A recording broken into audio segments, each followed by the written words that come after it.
Alright guys, let's start going over this. Ignore the fontificator, I know it's a little bit off, but I'm not gonna bother fixing it right now, it's not too big of a deal. Alright.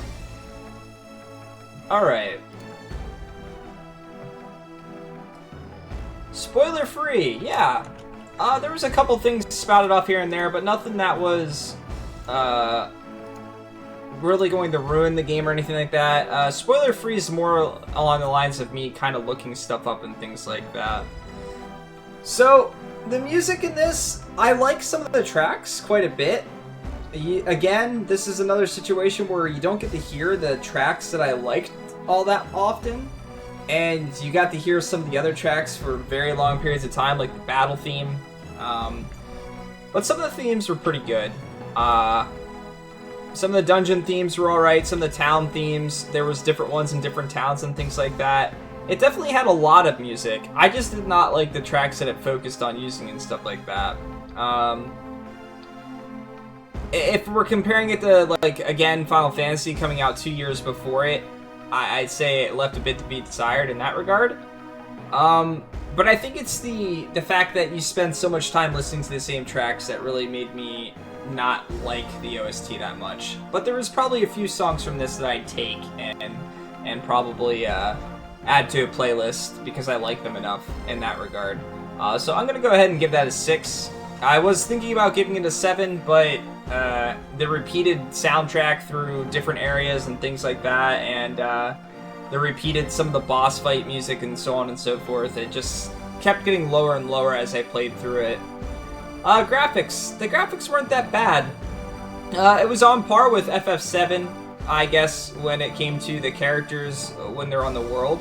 Except for the characters kind of had more facial expressions and stuff like that, which was interesting. Added some funny moments. They moved a little bit better too, but we gotta remember that this was 2 years later. The dungeons and stuff like that were subpar. All the dungeons were pretty much the same, actually. If you were to put the layouts of the dungeon on top of each other, of all the dungeons on top of each other, they're incredibly similar. There's so many areas where it's literally, oh hey, there's a door. Well, since there's a door, there's probably a chest in there, and then there's gonna be like 5, 6, 7 of those on the way to the boss or something like that. There wasn't really any type of puzzles or anything like that either. Yeah, there wasn't a whole lot going on there. However, it's gotta get points for the combat system and the graphics in that. Although, like, the enemy sprites and stuff like that and how they attacked was mostly uninteresting to me, except for some of the bosses and things like that. The character animations were really well done. It made the moments where they did the attacks and stuff like that really cool. It kept really high frames per second, which was probably really significant back then for something that big. And it also introduced, like, the characters being significantly taller and just, like, larger sprites. However, because of that, I feel like Gala, for one, suffered a lot when it came to specifically weapons. They couldn't just give him like a big giant axe or something like that, because it would have, for one, it would have been really weird and things like that, and difficult to attack with and stuff. And maybe there is one in the game, but these tiny little puny little axes that he had and stuff like that were some of the goofiest things I saw. You get like these little set of claws and stuff like that on Noah, and they look much better than the microphone that Gala was handling half the game. And then, like, at least the Van as well, with the swords and stuff, or Bond, however you say it, those looked better too. So where it had some strengths, it also suffered, I felt. I did like the fact that when you changed equipment, it was actually visual. That's cool. That's not something that's done very often. It not only changed, like, somewhat how the attacks looked and things like that, but how your characters looked, and that was cool. That was a unique change. I know I didn't get to see all the attacks in the game, and I wish I could have seen a little bit more of them, but the battle system's definitely enough for me to push it up a little bit more than I would have given it in the first place. So I'm going to go ahead and give the graphics about a 7. Alright, so the story. The story starts out really slow, and it was kind of uninteresting to me. Well, that's not true. The story starts out pretty quick, but then it quickly slows down. You end up doing the same thing for a while. Go from one town to the other, find a Genesis tree, fight a boss, and remove the mist. Now go back to the town and shop and stuff like that. One thing that it did interestingly that a lot of other games haven't done is that the first time that you went to a town, most of the time, you didn't get to shop there and things like that. You could explore it and you could kind of see what it was like, but you couldn't shop there. So it kind of gave this unique feeling of needing to be prepared every time you're going to the next area, because there was no like safe place. So it made exploring the multiple areas with both the mist and without the mist pretty interesting. The story definitely picked up more at the end. I wasn't all that attached to the characters or attached to the story in general. It was kind of generic RPG for me. There were some unique moments. There were some unique character designs and things like that, or at least, like, I guess you could say races and stuff like that in the game as well. But overall, I didn't get too attached to the story. With how much grinding and stuff like that you have to do in between the story, it just, to me, doesn't feel worth it if you don't understand the battle system enough to be able to progress through it. Unless you're really enjoying it and you love every aspect of it, the characters, learning the magic, and all the other type of stuff, which I'll get into when I get over to mechanics. If you don't understand the mechanics of the battle system very well, you're going to struggle a lot with this game, and you're going to get very tiny pieces of story here and there. And those pieces of story feel very insignificant until about, I'd say when you're closing in around 2/3 of the way through the game, you start getting off of that routine of just like hopping from one town to the other. The good thing that the game did when it came to that, though, is each time you got to these new towns and you met the characters and you saved them, there was a lot of unique characters. But it was all kind of just the same generic dialogue of like, oh, hi, you're the heroes, thank you, we love you, yay, thanks. There was a few towns where it was a little bit different and there was more story involved and things like that. But a lot of them, it was pretty much the same thing. It's definitely not a bad story. It's definitely also not one of the best. It's a little above average from some of the stuff that I played as well. And some of the character interactions and things like that were funny. However, I don't feel like anyone other than Noah really grew throughout the entire game. She's the only one that actually progressed, both mentally, physically, and she learned some things throughout the playthrough. Gala and Vaughn learned basically nothing. You've got the silent protagonist pretty much for one, but then Gala, what lessons did he learn? What happened, really? He was just the good guy that was getting screwed over by a friend constantly. So Noah really carried the story too, and a lot of the plot revolved around her as well, so yeah, she was definitely the carry of the game. Yeah, but he knew his friend was a jerk from the beginning. He didn't really learn that. He knew his friend was a jerk from the time that he tried to poison him. So it was just constantly being reinforced like, oh yeah, Songi's kind of an asshole. So I'm going to go ahead and give the story a 6 as well. I was kind of leaning in between 6.5 and 7, but you guys know that I don't round up with those. I keep mine to singles, and it'd be hard for me to recommend this story to people and recommend this game to people in general because of how kind of slow it gets at a certain point. And by the time it starts picking up and the story starts picking up and it gets more interesting and things like that, I'm sure a lot of people had stopped playing the game by that point. And it's very difficult as well. Well, actually, they were pretty much already dead, Doc. There was no way they were coming back. There was no way they were going to be saved, but at the very least, she put them to rest. Yeah, I feel bad for her. Like I said, she was the most interesting character, and she dealt with a lot. She carried the game on her back, and on multiple levels, both being one of the strongest in combat, one of the fastest, and everything else. She was great. Alright, so the mechanics in the game. Interesting battle system. putting inputs in and getting attacks, being able to learn magic from enemies. Enemies go away when the mist goes away and things like that, so you can't learn the magics anymore. Being able to string combos together based on the last input. The spirit thing being something that defends you, but also gives you the AP to be able to do cooler attacks. And the fact that you can learn attacks by doing various inputs. It's all unique, and it's all interesting. However, I don't feel it's executed very well. You can learn attacks from books, and I can only speak from what I experienced, but I didn't learn all the hyper arts in the game. And that I tested every single 3-input attack and every single 4-input attack. I did not do every single 5-input attack because that's a shit ton of inputs for 3 different characters. So yeah, I missed out on some hyper skills. I did not get to combine them together to see it. People were talking about miracle arts and super arts, and I found one super art. I spammed a lot of different combos together, and I managed to find one super art, and that's it. So you don't really feel like you're getting rewarded for doing wrong inputs in this game. So you have the option to do 4 directions and let's say 9 attacks, but the first time you do 9 lefts and it doesn't turn into an attack and it doesn't yield good results or anything like that, you're never going to do that input again. There's never a reason to do that input again. So it just kind of becomes this thing where you're just searching for the good ones, and whenever you don't get one, you get no reward, and when you do finally get one, is it a good attack? Does it chain together with something else and things like that?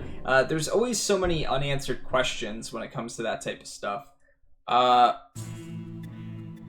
Also, just how the battles worked in general, I didn't understand how all the stats worked. I didn't know which stat at first was the one that protected me against magic defense and physical defense, but I guess it's kind of, maybe it was based on my leg or my upper body. I don't know. I don't know what was really protecting me more often than not. I don't understand how sometimes bosses would attack 16 times in a row and then other times they would only be able to attack 1. I don't know what stats affected that. It could have been my speed or something like that. I'm not sure. The game doesn't express a lot of this stuff in a very good way, so whenever you get these accessories and stuff like that that could be significant or have a decent impact, without having deeper knowledge of the game and how those mechanics work, you don't know where to spend your money. And then that's another thing. Money. Everything in this game is incredibly expensive. Ridiculously expensive. You're gonna spend a crap ton of time grinding for just like some of the early game gear and stuff like that to be able to get it on all of your characters. And good luck progressing if you don't get it, because every single boss in this game has some type of major single target damage attack or AoE damage attack. If you're not healing every turn, it's very unlikely that unless you overgrind and are significantly high level, or you already know what inputs and stuff to press for the best damage that you can get at any given time, you're basically screwed. So I feel like talking to Drifting Skies a little bit, that the US version of this game, we kind of got screwed. We got screwed out of a more enjoyable experience, I feel. For their attempt at making it more difficult and things like that, I feel like they made the game a lot less fun and a lot less interesting. A couple things that I would add to this game to make it a little bit better. If you're going to force players to try every input to try and figure out attacks and stuff like that, let them know how many 3-input attacks there are, how many 4-input attacks there are, and how many 5-input attacks. Give them something to work towards. Give them the option of knowing, like, hey, I've got 5 3-input attacks, but I've got, how many hundreds of different combinations to try yet. But I can stop because I've got all the ones or something like that. Maybe have some type of spark system too, like if you were close to learning one or something like that. Just like let the player know that they're on to something. Even if it's, they've got a few of the correct commands for something like that. I know that would be something difficult to implement, but after doing all the 3 and 4 inputs, I knew I wasn't going to find any 5, 6, 7, 8, 9 input attacks or anything like that.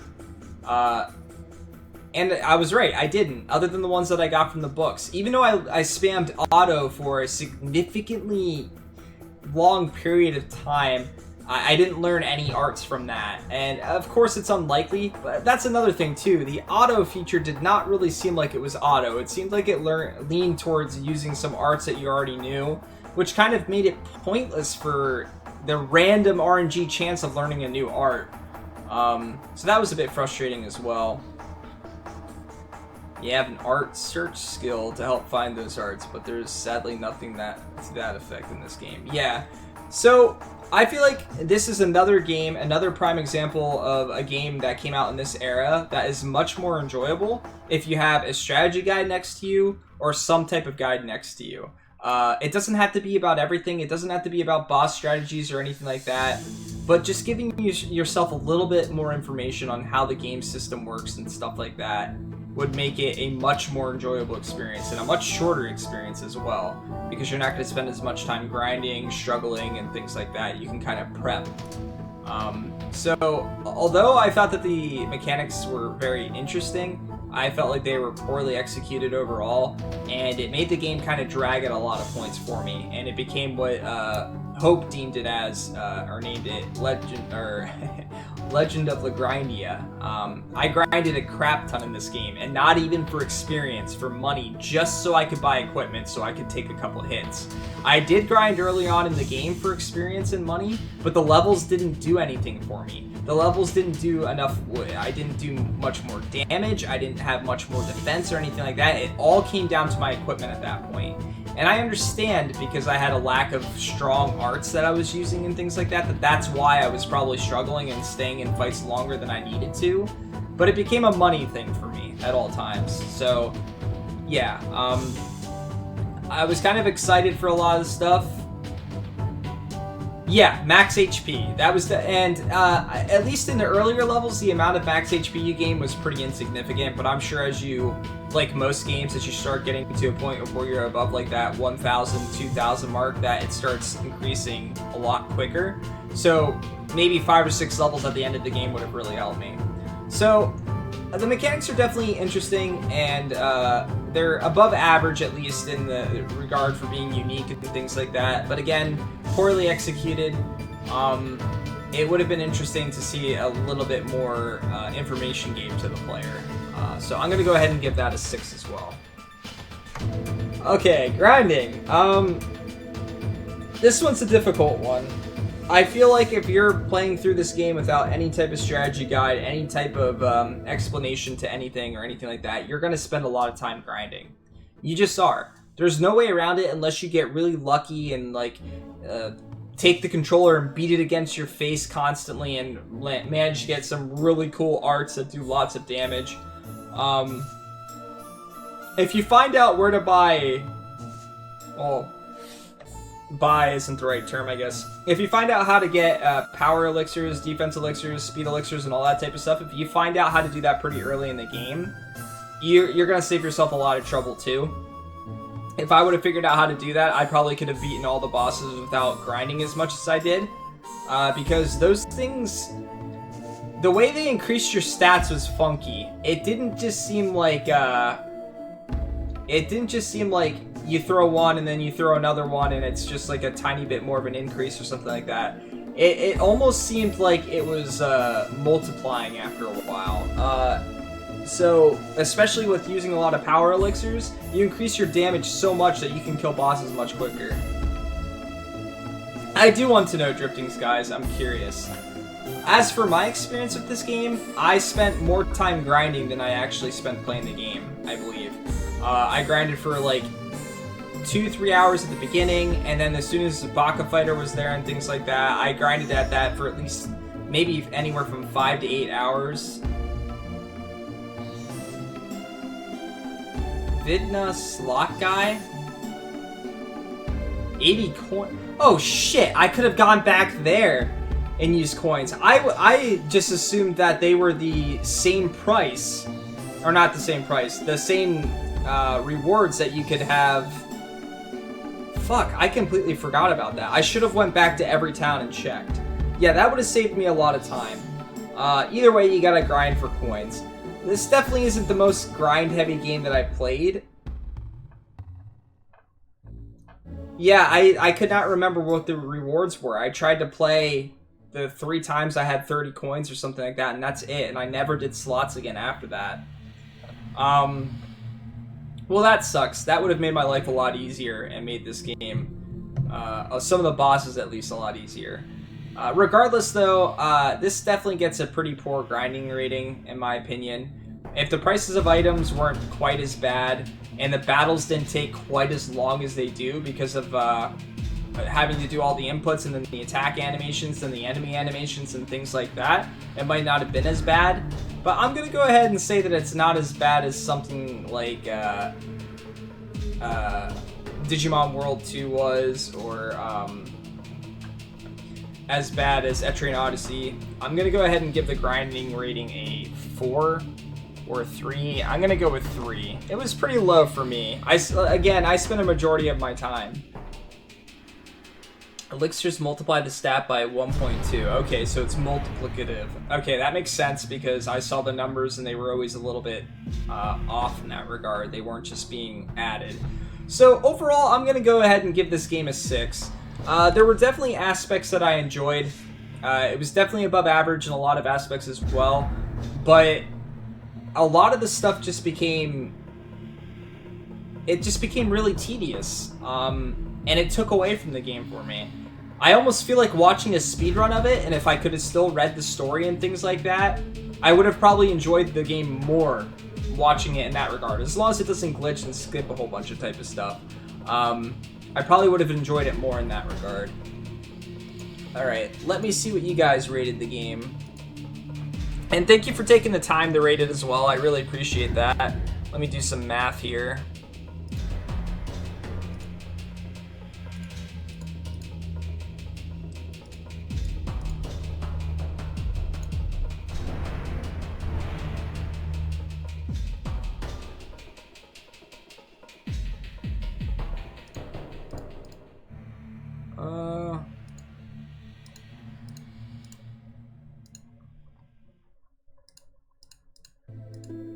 Alright, looks like you guys gave it about a 6.95 altogether, so we're definitely rounding that up to a 7. Alright, am I likely to play this game again? No. Very unlikely, but I will watch the other endings. Probably watch them right after I cut the stream. Alright, we beat this on April 28th, 2018. Wow, it's been 13 days since we beat a game.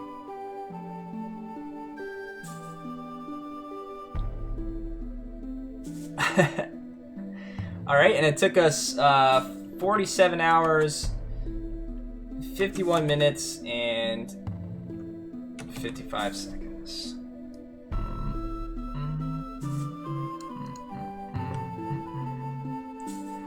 Alright guys, that means you know what time it is, and if you're new here, you might not know what time it is.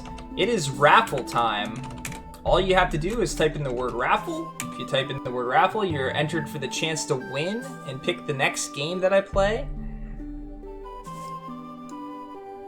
Where did McCurdy come from? BGG!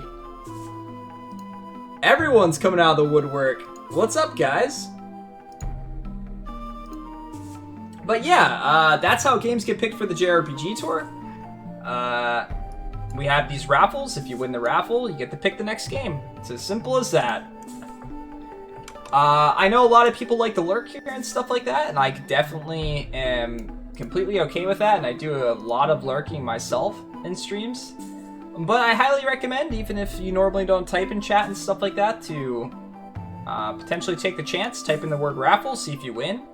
If you're here for JRPGs, if you're here for RPGs in general, it might be cool for you to pick one and take a look at the list and see what you would find interesting. Keep in mind that we have a 15-minute time limit for picking the game as well. So if you do win, you have to at the very least respond to me right away. Let me know that you're there. And then you get 15 minutes to pick the game. I don't want to rush people, but at the same time, we've had people in the past that just didn't respond, so...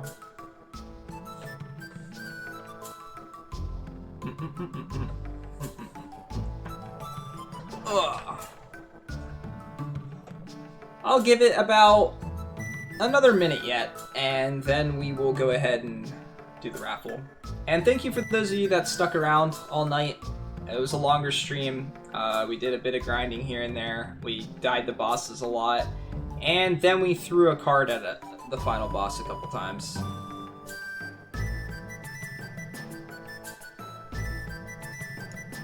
See if we can find some of the other good tracks.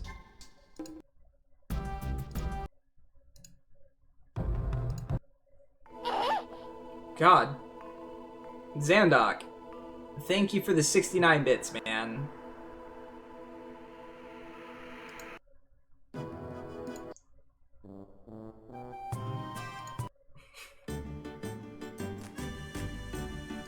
It's just like guild tossing. You can take a look at the list here. Oh, yeah, or that. Thanks, guys. The list is actually what we're looking at right now. Ah! Kitty, you again? That Mona. McCurdy, thank you for the 100 bits. Overhunter, thank you for the 15 bits. Jago, thank you for the 100 bits. Yep, we got Futaba now. Ah! Kitty, you again? That Mona. Masa, thank you for the 2 bits. Alright, guys. Here we go. Hope, thank you for the 100 bits. I'm gonna have to go back later and make sure I add all these. Ah! I love this, though. Kitty, you again? That Mona. She's so mad. Alright, guys. Thanks again for sticking around. I really appreciate it. Good luck to everyone.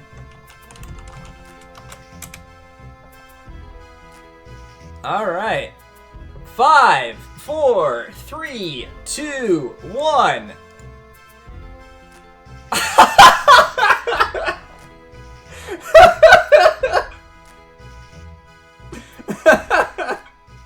Wow, man.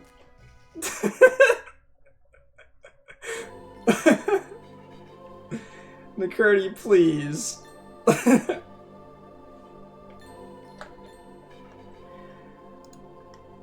I need to do some research on the Nightbot giveaway thing because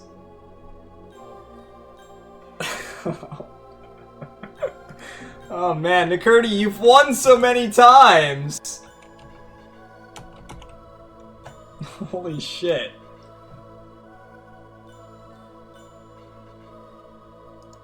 You deserve this? There's other people that are up this early. You're incredibly fucking lucky, man. You really are.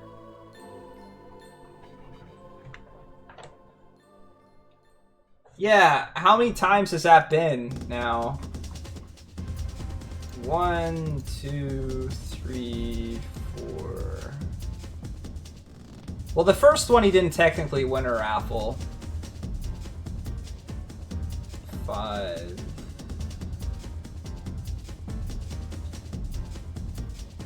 So 5 times you've technically won. Because the first time I didn't have people to pick games, so I let 2 people pick games before the stream got a little bit bigger.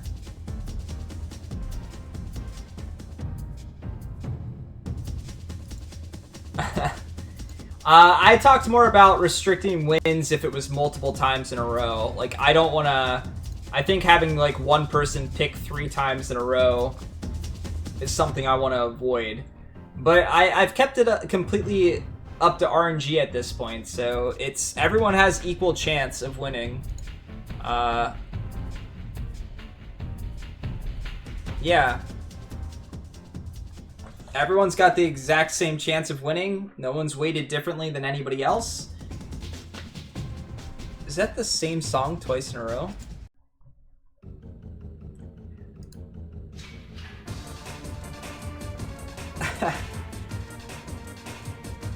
Yeah, Altanin has won just as many. Deform's pretty close as well. You guys got to remember, too, that most of these guys have been here for almost every one of these raffles. So, they got a likely chance of winning.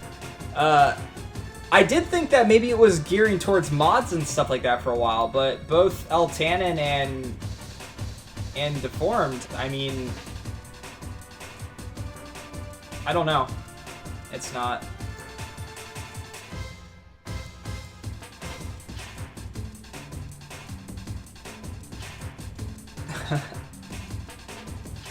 You have a game, Nikurti?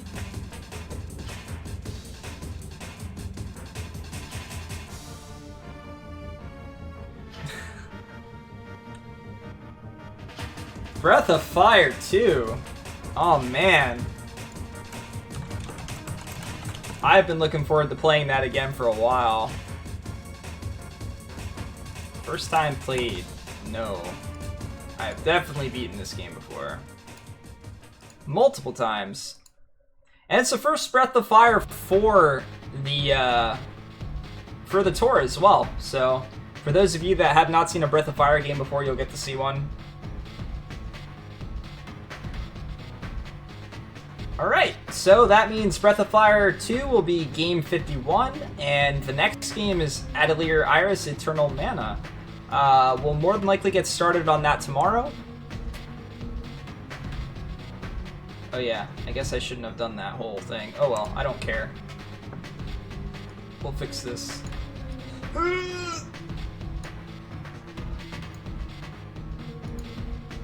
god. Yeah, that one.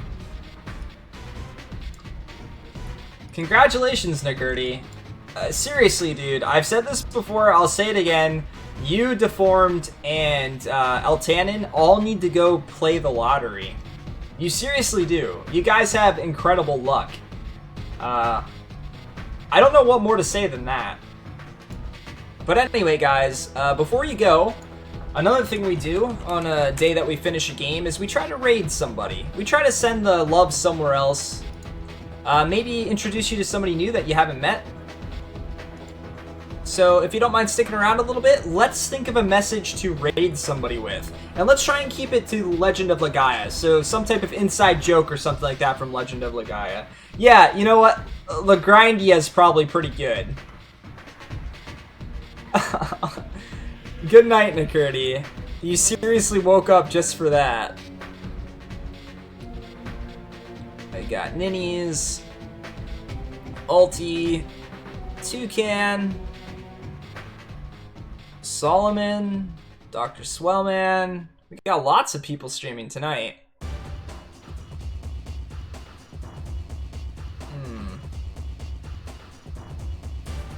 I think that we're going to... Oh man, yeah, we gotta do Tornado Flame. Alright.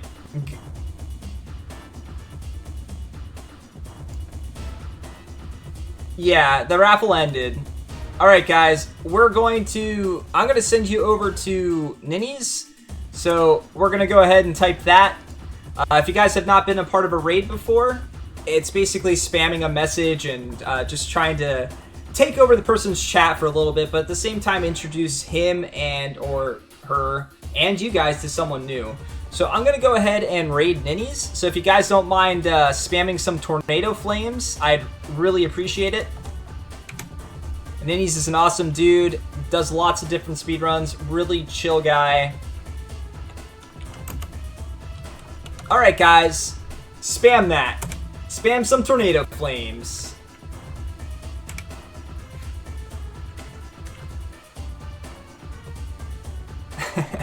Thanks so much, everybody. Thanks for sticking around for the raffle, sticking around for the review, and sticking around for the end of the game. I really appreciate it. I hope to see you some point this weekend, and if not, have a great rest of your weekend. Good night, guys.